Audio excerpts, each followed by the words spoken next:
Omo, in this life always pray to Baba God, say Baba God abeg no allow me use my own heart take spoil the blessings wey you have for me. Oh hey my people, it's your girl Cindy. On today's episode na this girl Faves we dey talk about.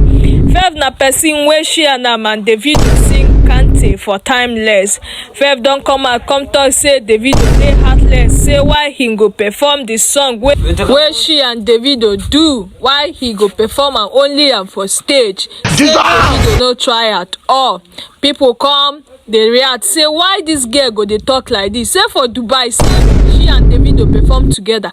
So many people call the girl ungrateful, say Davido no pay you, why you go dey chook eye whenever he perform the song, say na Davido song. Some come dey tell am say if e sure for you make you sef go Davido's verse for the song go perform your own. Some people come dey talk say as they pay you sef you no suppose dey perform with Davido for stage, say Davido get very good heart, na why sef he dey call you for the stage.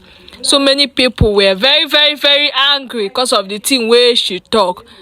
This kind life wey person dey wey you go do 99 good and one particular bad thing wey you go do, people go hold am say you be bad person. To me, this girl never come out come talk the good thing wey Davido don do for am.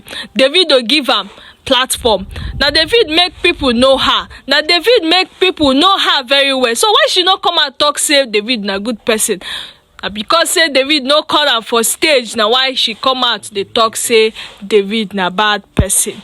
I no come understand this kind life wey person dey so.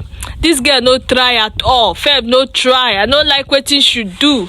If na me sef, you no go ever perform with me for stage. But no, David has a good heart. But no, he go still call am. Minor things wey you suppose enter him DM come settle with am, but you choose to bring it out to the public for cloud chasing. This girl no try at all. My people, what do you think? Do you think what Febs did is right? Do you think? Write it in the comment section. Okay, see you guys in my next episode. Bye.